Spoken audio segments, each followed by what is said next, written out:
जय हिंद साथियों, नमस्कार। मैं Udayveer Singh Mavi, chemistry lecturer GSSS Hodal, जिला पलवल, आपका स्वागत करता हूं। आज इनऑर्गेनिक केमिस्ट्री के एक बहुत important and most scoring unit of chemistry, the p block elements. Dear friends, p block element में आज हम लोग पढ़ने वाले हैं पार्ट 1 और पार्ट 1 के अंदर हम पढ़ेंगे सबसे पहले introduction of P block element and group 15 element के बारे में। तो प्यारे बच्चों, सबसे पहले शुरू करते हैं हम पी ब्लॉक एलिमेंट के इंट्रोडक्शन के साथ। पी ब्लॉक एलिमेंट क्या होते हैं और आपको ये दिखते कहां हैं? प्यारे बच्चों, P block elements periodic table के एक्सट्रीम राइट साइड में 6 ग्रुप होते हैं, फ्रॉम ग्रुप 13 टू ग्रुप 18। इनको पी ब्लॉक एलिमेंट क्यों कहा जाता है और डेली लाइफ में या ह्यूमन बिहेवियर में इनका क्या इंपॉर्टेंस है? तो प्यारे बच्चों, इनको पी ब्लॉक एलिमेंट इसलिए कहा जाता है क्योंकि इनका जो लास्ट इलेक्ट्रॉन होता है enters to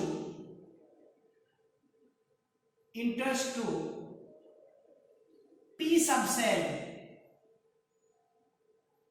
of nth cell। nth cell के p सबसेल में इनका लास्ट इलेक्ट्रॉन इंटर करता है।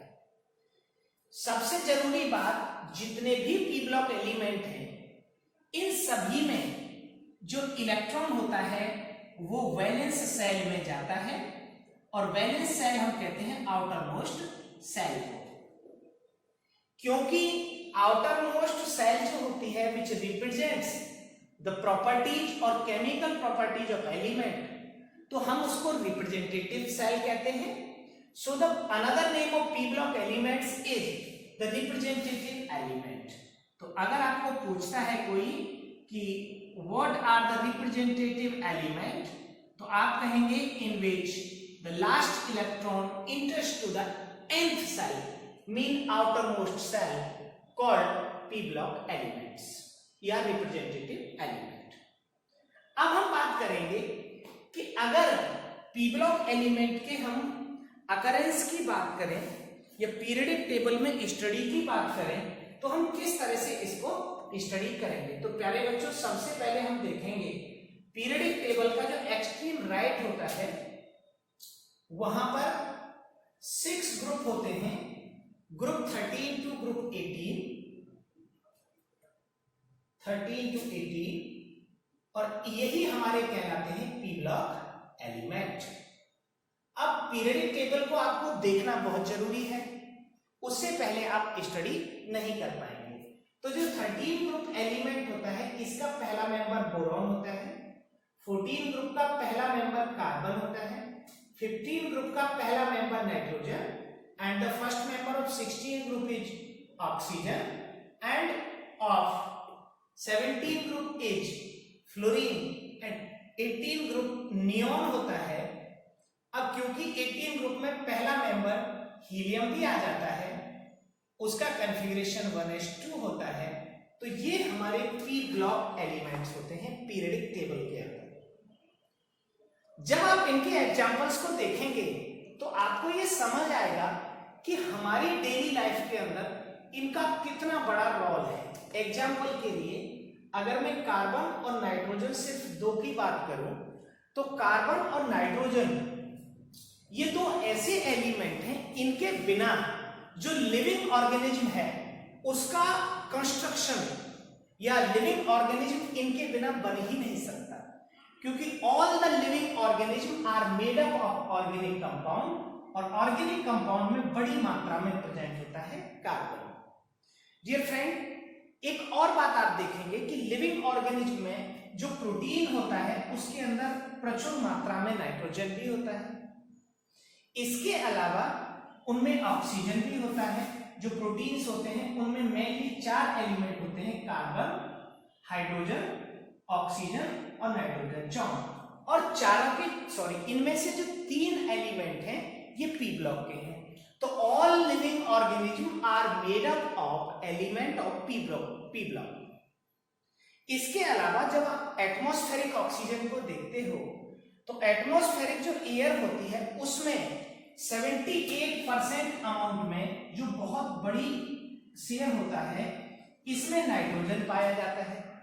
अब नाइट्रोजन का यहां पाए जाने का बेनिफिट क्या है, अगर आप इस बात को समझने की कोशिश करें तो प्यारे बच्चों आप देखेंगे जो नाइट्रोजन होती है वो बाय नेचर इनर्ट होती है, और जो इनर्ट गैस होती है जब हमारी बॉडी के अंदर जाती है तो ढेर सारी जो अनवांटेड रिएक्शंस होती हैं उनको प्रिवेंट करती है इनर्ट फॉर्म ऑफ नाइट्रोजन। तो प्यारे बच्चों ये है इन पी ब्लॉक एलिमेंट का इंट्रोडक्शन।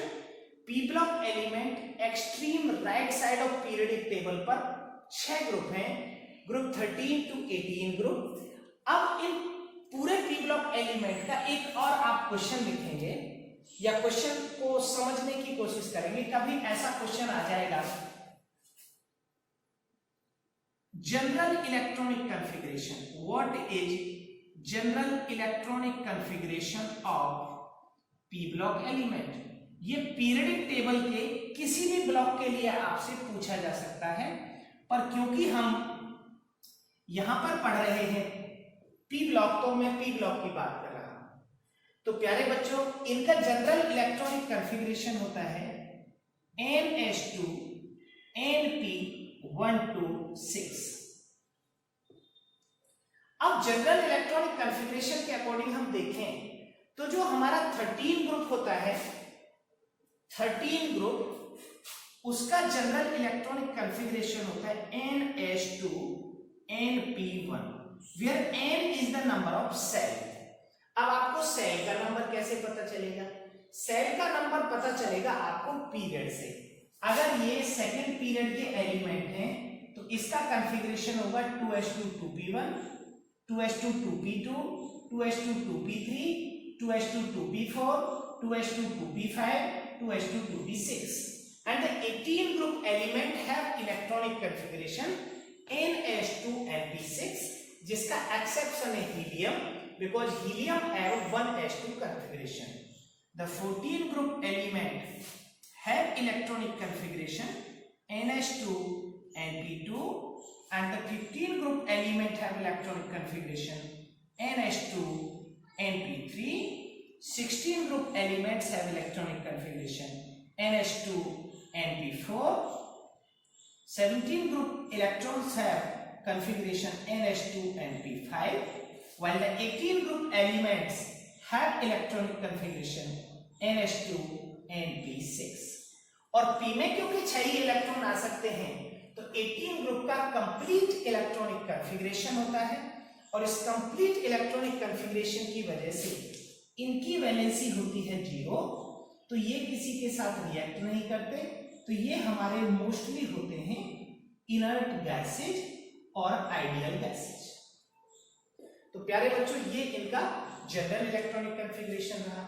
अब अगर हम ट्रेंड की बात करें, क्योंकि जो प्रॉपर्टीज की स्टडी है हम इसको 3 हिस्सों में पढ़ने वाले हैं। सबसे पहले हम पढ़ेंगे basic introduction of P block element जो अभी मैं आपको डिस्कस करा रहा हूं। इसके साथ साथ हम एक बात और भी जानेंगे कि ये जितने भी पी ब्लॉक के एलिमेंट हैं ये हमारे किस रूप में पाए जाते हैं, तो ये हम ग्रुप वाइज स्टडी करेंगे।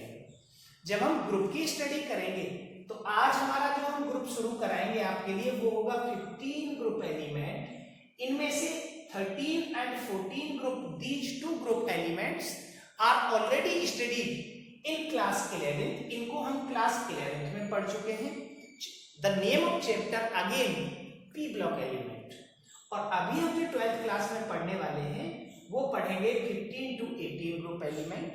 इसमें 15 ग्रुप का नाम होता है chalcogens, sorry not chalcogens, the name of 15 group elements is pnicogens, और इनके कंपाउंड को पिनिकोनाइड्स कहते हैं, pnicogens. 16 group elements are known as चैल्कोजेंस।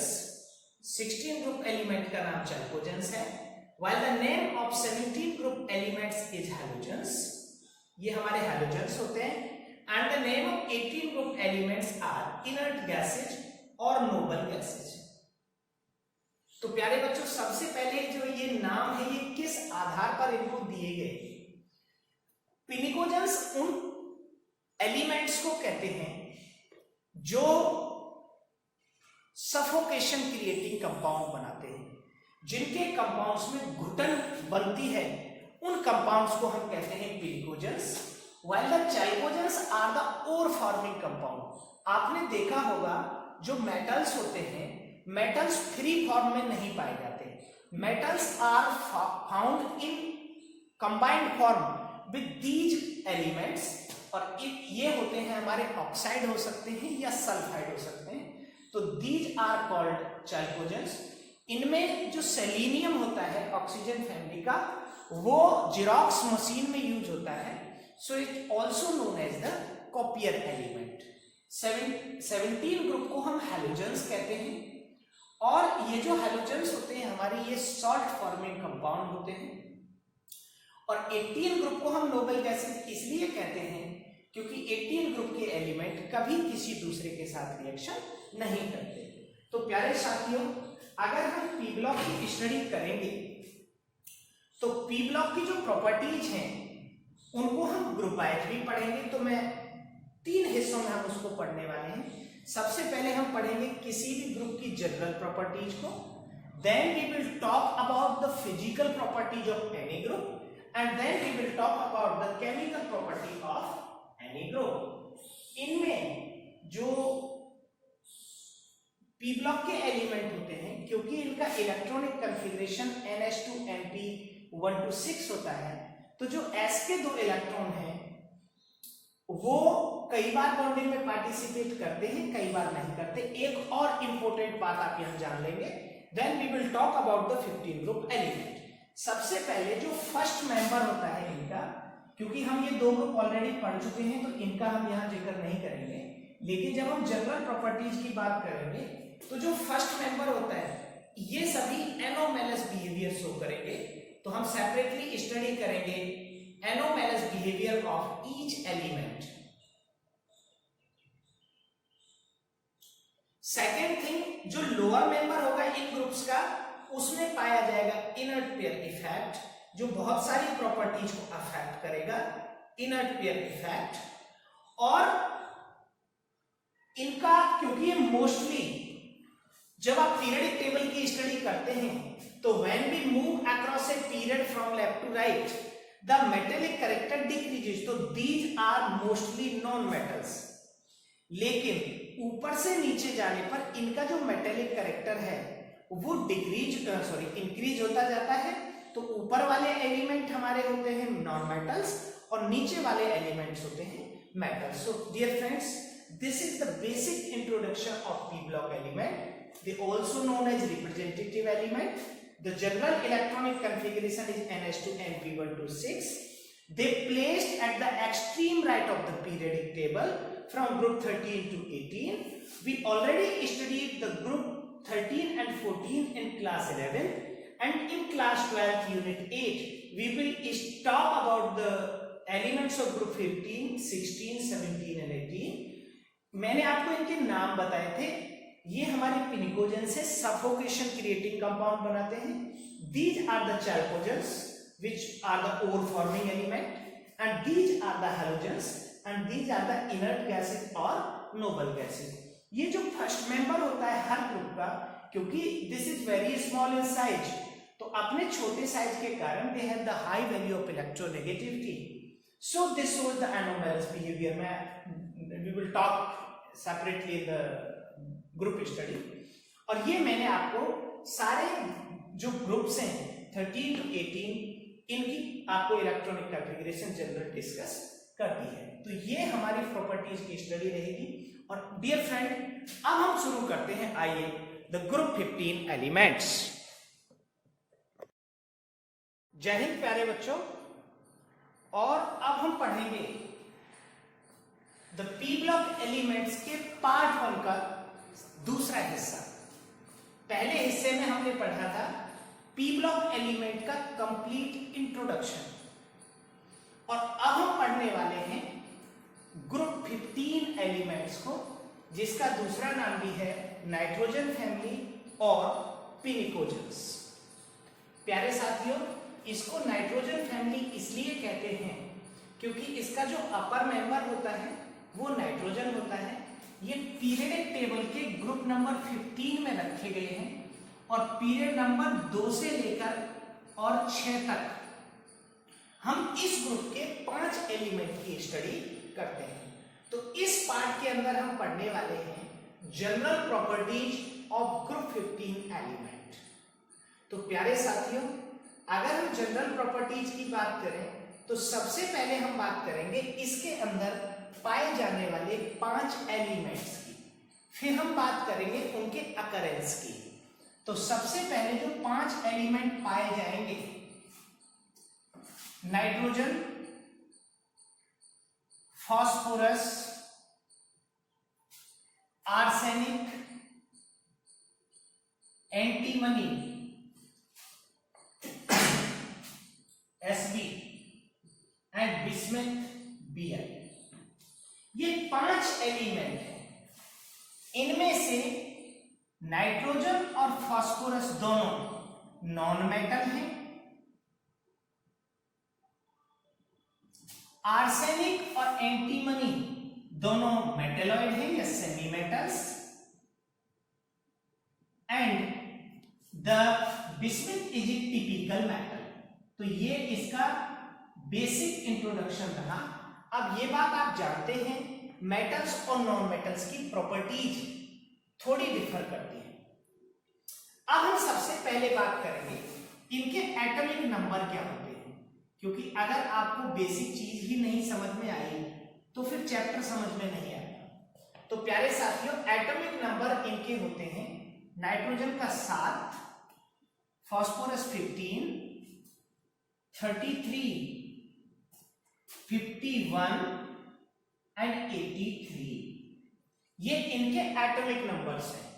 अब किसी भी एलिमेंट की जो एटॉमिक नंबर होता है वो इलेक्ट्रॉन के बराबर होता है। इलेक्ट्रॉन प्रोटॉन के बराबर होते हैं।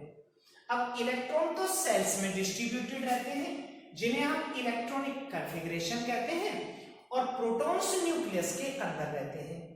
प्यारे साथियों, जो इलेक्ट्रॉनिक कॉन्फ़िगरेशन होता है किसी भी एलिमेंट का, वो डिसाइड करता है उसकी सारी केमिकल प्रॉपर्टीज को, और जो न्यूक्लियस के अंदर मौजूद प्रोटॉन और न्यूट्रॉन की संख्या है वो मिलकर बनाती है एटॉमिक मास को, और एटॉमिक मास डिसाइड करता है फिजिकल प्रॉपर्टीज को।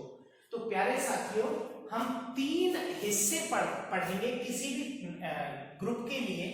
उसमें सबसे पहला जनरल इंट्रोडक्शन रहेगा, then physical property, then chemical property, और उसके बाद पढ़ेंगे स्टडी ऑफ कंपाउंड। तो टोटल 4 पार्ट्स में हम किसी भी ब्लॉक की स्टडी कर सकते हैं। सबसे पहले उस ब्लॉक के एलिमेंट क्या है, उनके एटॉमिक नंबर क्या है।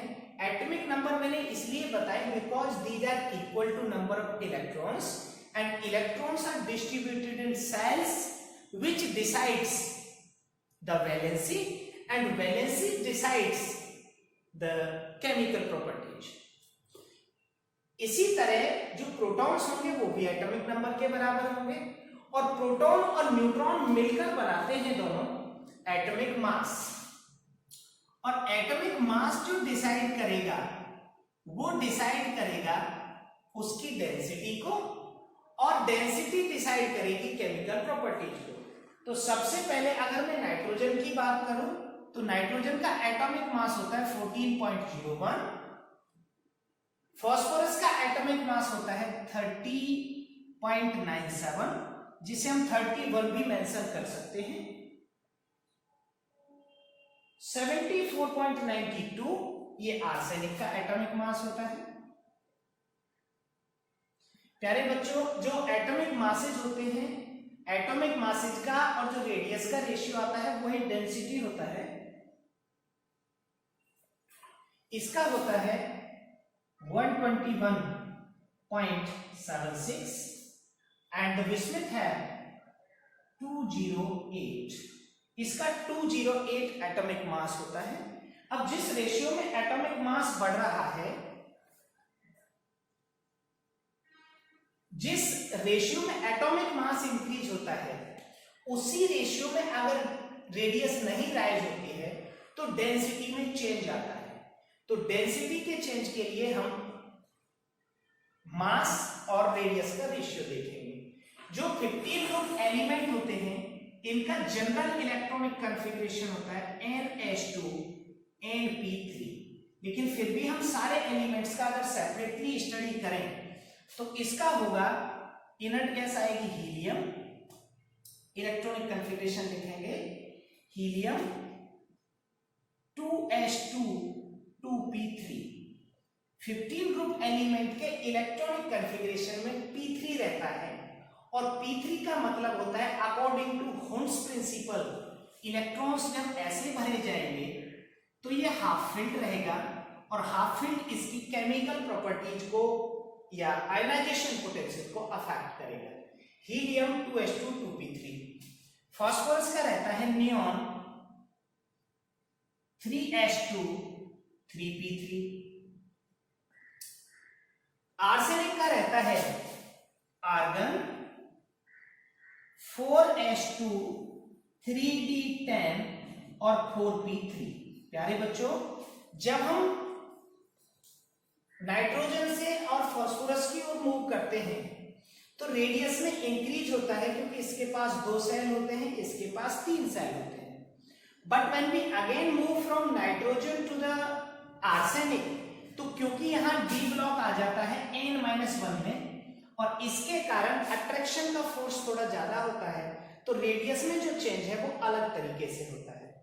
यहां पर आएगा क्रिप्टन 5H2 4d10 और 5p3, यहां पर भी डी होगा। और इसके बाद अगर हम बिस्मिथ की बात करें तो बिस्मिथ में आएगा जीनन 6H2 5d10 4f14 और 6p3। तो इसमें n-2 में 14 एलिमेंट आ जाएंगे, n-2 में f में, और n-1 में आ जाएंगे 10 एलिमेंट। तो क्योंकि n-1 और n-2 are the more near to the nucleus, और इसकी वजह से जो फोर्स ऑफ अट्रैक्शन होगा वो बढ़ जाएगा, so it is very difficult to remove the outermost electrons.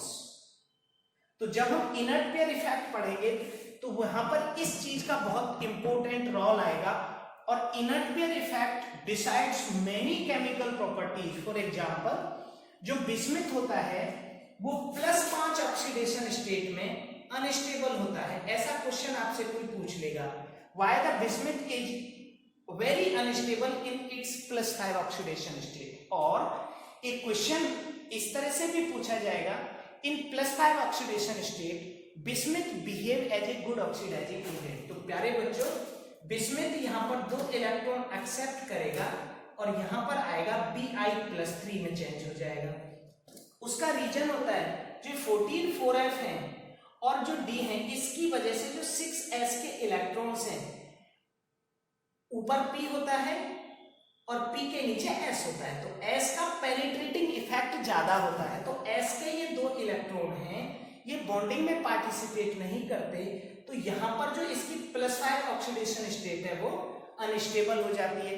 But general rule ये है, when we move across a group from top to bottom, the stability of maximum oxidation state increases.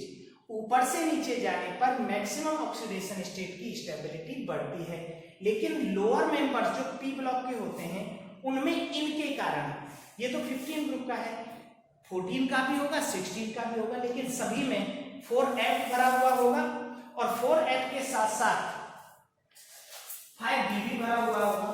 तो 4f और 5d के कारण attraction का force ज्यादा हो जाएगा, और s का चूंकि पेनिट्रेशन इफेक्ट ज्यादा है, तो उस पेनिट्रेशन इफेक्ट की वजह से s के 2 इलेक्ट्रॉन बॉन्डिंग में पार्टिसिपेट करने से मना कर देंगे। उसको मैं इनर्ट पेयर इफेक्ट से सेपरेट टॉपिक पढ़ाऊंगा, तो भी आपको ब्रीफली डिस्कस करूंगा। लेकिन उससे बहुत सारे क्वेश्चन, बहुत सारे मैनी क्वेश्चन उससे आएंगे, तो उस वक्त आप याद रखेंगे। लेकिन फिलहाल यहाँ जो लेटेस्ट नेक्स्ट क्वेश्चन आएगा वो आएगा जब हम when we talk about the trends in radii, तो हम इसकी अगर रेडियाई का ट्रेंड की बात करेंगे कोवेलेंट रेडियाई के, तो इसी से जो इलेक्ट्रॉनिक कॉन्फ़िगरेशन होगा इसी से रेडियाई का ट्रेंड भी बदल जाएगा। जैसे नाइट्रोजन की रेडियस होती है 70 पिकोमीटर, 70 पीएम। प्यारे बच्चों पीएम का मतलब होता है 10 की पावर -12। लेकिन जैसे हम नाइट्रोजन से फास्फोरस की ओर चले तो रेडियस हो जाएगी 110 पिकोमीटर। तो रेडियस में इंक्रीज हुआ क्योंकि यहाँ नंबर ऑफ सेल बढ़े थे। अब नंबर ऑफ सेल हुए यहाँ 2 से 3, लेकिन जब हम अगले एलिमेंट की ओर मूव किए तो यहां तो रेडियस बढ़ी थी 40 पिकोमीटर से, और यहां पर जो रेडियस बढ़ेगी वो बढ़ेगी सिर्फ 11 पिकोमीटर से, तो इसकी रेडियस होगी 121 पिकोमीटर। अब सेम ट्रेंड यहां भी फॉलो होगा और इसकी होगी 141 पीएम, तो रेडियस बढ़ रही है। लेकिन आप राइज का वो देखेंगे तो यहां से यहां जाने पर रेडियस ज्यादा बढ़ी, फिर कम बढ़ी। कम क्यों बढ़ी? क्योंकि n-1 के d में इलेक्ट्रॉन्स आ गए 10, जिससे उसका अट्रैक्शन बढ़ा। अब यहां पर अगर रेडियस कम बढ़ी है तो रेडियस कम बढ़ने से वॉल्यूम कम बढ़ेगा, और अगर आप डेंसिटी देखें, density is equal to mass upon volume होती है। अगर वॉल्यूम कम बढ़ा तो डेंसिटी ज्यादा बढ़ेगी, तो यहां पर जो डेंसिटी होगी जो डिसाइड करेगी उसके मेल्टिंग बॉइलिंग पॉइंट के ट्रेंड को, उसको आप जरूर मेंशन रखेंगे। नेक्स्ट हमारा रहेगा 141 के बाद आएगा 148 पीएम, और ये और कम बढ़ी। अगर ये और कम बढ़ी तो डेंसिटी इसकी और ज्यादा बढ़ेगी, और अगर डेंसिटी और ज्यादा बढ़ती है तो उसकी प्रॉपर्टी भी उसी रेशियो के अकॉर्डिंग बढ़नी चाहिए। नेक्स्ट हमारा आएगा अगर हम इसकी इलेक्ट्रोनेगेटिविटी की बात करें, ये बिल्कुल जनरल प्रॉपर्टी में 15 ग्रुप की आपके साथ डिस्कस कर रहा हूं। फिर हम एक एक करके एलिमेंट का सबसे पहले कौन किस स्टेट में एडजस्ट करेगा उसकी बात करेंगे। तो सबसे ज्यादा इलेक्ट्रोनेगेटिविटी इस ग्रुप में होती है 3 नाइट्रोजन की, देन 2.1, देन 2, देन 1.9 एंड 1.9। तो ये इलेक्ट्रोनेगेटिविटी का ट्रेंड रहेगा। इलेक्ट्रोनेगेटिविटी कंटिन्यूअसली ऊपर से नीचे जाने पर डिक्रीज होती है, and nitrogen is the highest electronegative element of group 15। प्यारे साथियों, अब हम बात करेंगे 15 ग्रुप के एलिमेंट किस किस रूप में पाए जाते हैं। आप इसको यहां से नोट कर लेंगे पॉज करके। अब यहां पर बहुत सारे ढेर सारे बेसिक क्वेश्चंस बनेंगे। जो टेक्निकल चीज है, जो कॉन्सेप्चुअल चीज है, वो मैं आपको साथ के साथ डिस्कस करता जा रहा हूं कि जब हम लेफ्ट टू राइट मूव करेंगे यहां इसमें, और अगर मैं पीरियडिक टेबल की बात करूं तो ये आपको टॉप टू बॉटम मिलेगा। यहां लेफ्ट टू राइट दिख रहा है but it is top to bottom. तो यहां हमने एटॉमिक नंबर का इफेक्ट बताया। अच्छा, एक चीज और भी देख लेंगे, इस पूरे ग्रुप की जो वैलेंसी होगी वो 3 होगी, पर क्योंकि इसमें इलेक्ट्रॉन 5 हैं तो मैक्सिमम वैलेंसी 5 भी हो सकती है। और प्यारे बच्चों, अब हम बात करते हैं कुछ और जनरल प्रॉपर्टीज की, जिसमें हमारी रहेंगी सबसे पहले ये किस स्टेट में पाए जाते हैं। तो आइए करते हैं बात।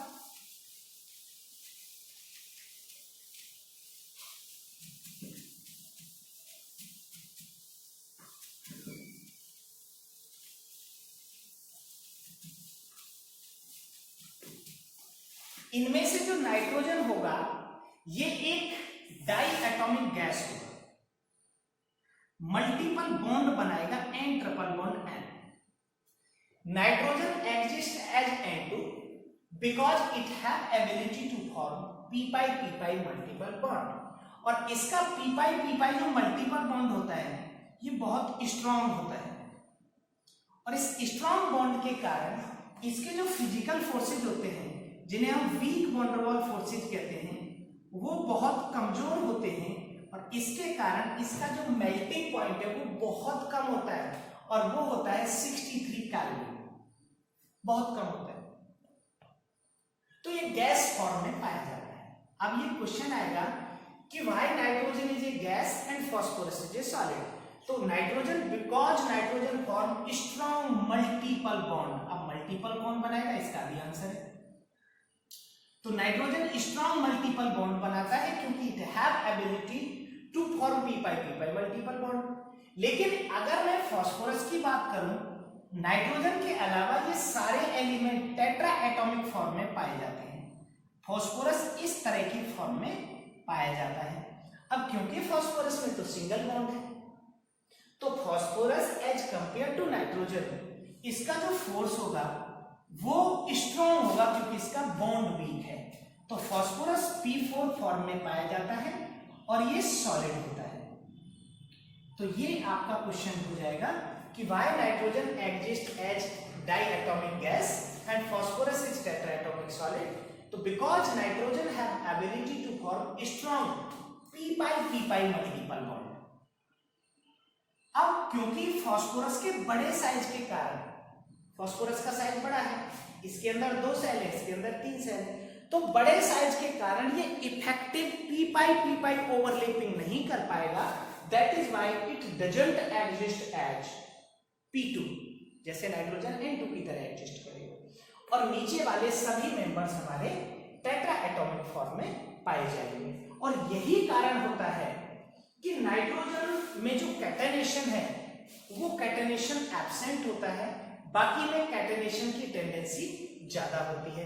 लेकिन कैटेनेशन का जो क्वेश्चन पूछा जाएगा आपसे प्यारे बच्चों, सबसे पहले उनका एग्जिस्टेंस, वो किस फॉर्म में एग्जिस्ट करेंगे, दूसरा वो किस तरह से बॉन्ड बनाएंगे, उससे उसकी फिजिकल प्रॉपर्टीज किस तरह अफेक्ट होंगी। अगर इनकी जो फास्फोरस का P4 है ये इसकी बहुत सारी केमिकल प्रॉपर्टीज को भी डिसाइड करेगा। तो ये इनका एग्जिस्टेंस है। एग्जिस्टेंस के अलावा जो प्रॉपर्टी हमें पढ़नी है या क्वेश्चन जिससे पूछा जा सकता है उसमें 15 ग्रुप एलिमेंट में कैटेनेशन है। तो प्यारे बच्चों, कैटेनेशन के लिए सबसे इंटरेस्टिंग या सबसे इजी तरीका है जानने का कि जिनके सिंगल बॉन्ड स्ट्रॉन्ग होते हैं, जैसे कार्बन का सिंगल बॉन्ड सबसे ज्यादा स्ट्रॉन्ग होता है, so carbon have strong tendency of catenation. अब इनका कंपैरिजन करेंगे तो फास्फोरस में कैटेनेशन की टेंडेंसी ज्यादा पाई जाएगी। इसके अलावा एक और प्रॉपर्टी है इनकी, other than nitrogen all the element shows allotropy. Nitrogen के अलावा सभी एलिमेंट एलोट्रोपी शो करेंगे। अब ये एलोट्रोपी क्या है प्यारे बच्चों, किसी भी एलिमेंट का when an element exist in different elemental form, जब एक ही एलिमेंट कई फॉर्म में एग्जिस्ट करता है तो हम उसे एलोट्रोपी कहते हैं। जैसे वेल नोन, अगर आप इस टॉपिक का कभी देखें या हम समझें कि हमने इसको सबसे अच्छी तरह कब पढ़ा या किस टॉपिक के अंदर पढ़ा, तो वो है कार्बन के लिए हमने एलोट्रोपी पढ़ी थी क्लास 10th में, जिस 11th में भी हमने पढ़ी थी।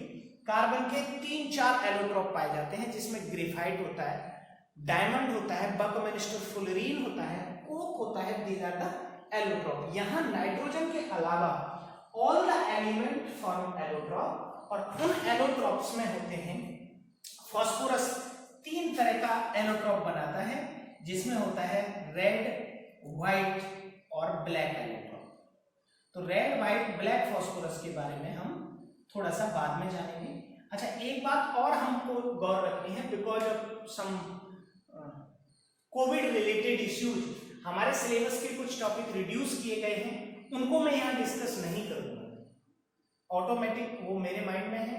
आप जैसे हमारे यहाँ फॉस्फीन को हटाया गया है तो हम फॉस्फीन की स्टडी नहीं करेंगे, और कुछ नाइट्रोजन के ऑक्साइड्स हैं उनकी स्टडी भी हम नहीं करेंगे।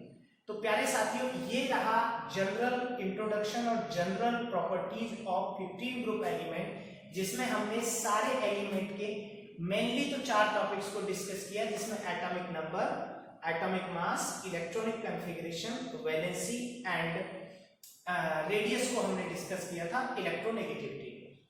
अब हम बात करेंगे इनके अकरेंस के बारे में, कि जो हमारे ये जो एलिमेंट है 15 ग्रुप के, इनके बारे में। तो सारे एलिमेंट, अच्छा एक और टॉपिक में आपके साथ डिस्कस कर देता हूं क्योंकि वो बॉन्ड से रिलेटेड ही था। Nitrogen exist as strong multiple bond, तो इसके कारण ये लेस रिएक्टिव होता है। ये क्वेश्चन भी आपकी बुक में गिवन है, why nitrogen is less reactive than phosphorus. तो नाइट्रोजन लेस रिएक्टिव होता है because it have strong multiple bond, लेकिन फास्फोरस ज्यादा रिएक्टिव होता है एज कंपेयर टू नाइट्रोजन। तो इसका कारण इसका बॉन्ड नहीं है, इसमें इंटर इलेक्ट्रॉनिक रिपल्सन होता है इन बॉन्ड के अंदर, जिसे इंटर एंगुलर स्ट्रेन बोलते हैं। And because of this inter angular strain phosphorus is more reactive than nitrogen. और नाइट्रोजन की इसी लेस रिएक्टिविटी की नेचर की वजह से जो नाइट्रोजन होता है, जब हम सांस लेते हैं तो उसमें बहुत परसेंटेज में नाइट्रोजन आ जाती है और वो बहुत सारी बायोकेमिकल रिएक्शंस को कंट्रोल करती है। तो ये इसका इंपॉर्टेंस है, इसकी लेस रिएक्टिविटी का। Biochemical reactions inside the living organism are controlled, and these all are because of the less reactive or inert nature of nitrogen. तो nitrogen is inert at room temperature. Room temperature पर inert होती है और उसका reason होता है its strong triple bond. इसके अलावा हम लोग डिस्कस करेंगे कि ये जो एलिमेंट्स हैं हमारे पी ब्लॉक के 15 ग्रुप के, ये पाए कहां जाएंगे। तो प्यारे साथियों, सबसे पहले हम डिस्कस करेंगे नाइट्रोजन के बारे में ही, मेंशन करते जाएंगे। नाइट्रोजन लिविंग ऑर्गेनिज्म में पाया जाता है, प्रोटीन्स में। प्रोटीन्स के अंदर बहुत बड़ी अमाउंट में नाइट्रोजन पाया जाता है। नाइट्रोजन हमारी एटमॉस्फेयर में पाया जाता है, एटमॉस्फेयर में 78% है। नाइट्रोजन सॉल्ट्स के रूप में जो रॉक्स होती हैं उनमें पाया जाता है, चिली सॉल्ट पीटर और इंडियन सॉल्ट पीटर की फॉर्म में, KNO3 और NaNO3 के रूप में। चिली सॉल्ट पीटर और इंडियन सॉल्ट पीटर के रूप में। जो हमारा NaNO3 है वो चिली सॉल्ट पीटर है, चिली सॉल्ट पीटर, और ये है हमारा इंडियन सॉल्ट पीटर। तो इस रूप में पाया जाता है नाइट्रोजन। जो फास्फोरस होता है ये बहुत सारी तो प्रोटीन्स में पाया जाता है और ये रॉक्स में पाया जाता है। इसके अलावा ये एपेटाइट फैमिली में भी पाया जाता है। एपेटाइट में ये एग में पाया जाता है, एल्ब्यूमिन के अंदर। और जो एपेटाइट फैमिली होती है इनका फार्मूला होता है Ca9PO4 का होल 6, Ca9PO4 का होल 6,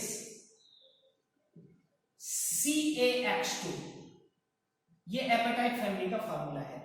अगर यहां F2 आ जाएगा X की जगह तो फ्लोरोएपिटाइट हो जाएगा, अगर Cl2 आ जाएगा तो वो क्लोरोएपिटाइट हो जाएगा। इसके अलावा जो आर्सेनिक, एंटीमनी और बिस्मथ हैं हमारे, ये मेनली सल्फाइड मिनरल्स के रूप में पाए जाते हैं। These all three exist as sulfide ores और मिनरल्स। तो प्यारे साथियों, ये इनका रहा एग्जिस्टेंस। अब हम कुछ और प्रॉपर्टी जो इसकी डिस्कस करेंगे उनमें रहेंगी mainly ionisation potential, electronic configuration and physical properties का ट्रेंड। तो सबसे पहले हम डिस्कस जो कर चुके हैं उसमें इलेक्ट्रॉनिक कॉन्फ़िगरेशन और एटॉमिक रेडियाई का ट्रेंड डिस्कस कर चुके हैं। इलेक्ट्रॉनिक कॉन्फ़िगरेशन और एटॉमिक रेडियाई के बाद हम डिस्कस करेंगे सबसे पहले आयनिक रेडियाई के ट्रेंड को। आयनिक रेडियाई, देन हम बात करेंगे आयनिक रेडियाई के बाद आयनाइजेशन पोटेंशियल, जिसे हम आईपीवी कहते हैं, और उसके बाद इलेक्ट्रोनेगेटिविटी हम ऑलरेडी डिस्कस कर चुके हैं। Then we will talk about some physical properties. तो सबसे पहले हम इनको एक टेबल के रूप में देखते हैं और टेबल से हम स्टडी करते हैं इनकी बहुत सारी प्रॉपर्टीज को। प्यारे साथियों, ये आप देख रहे हैं ग्रुप 15 एलिमेंट की एनसीईआरटी की टेबल।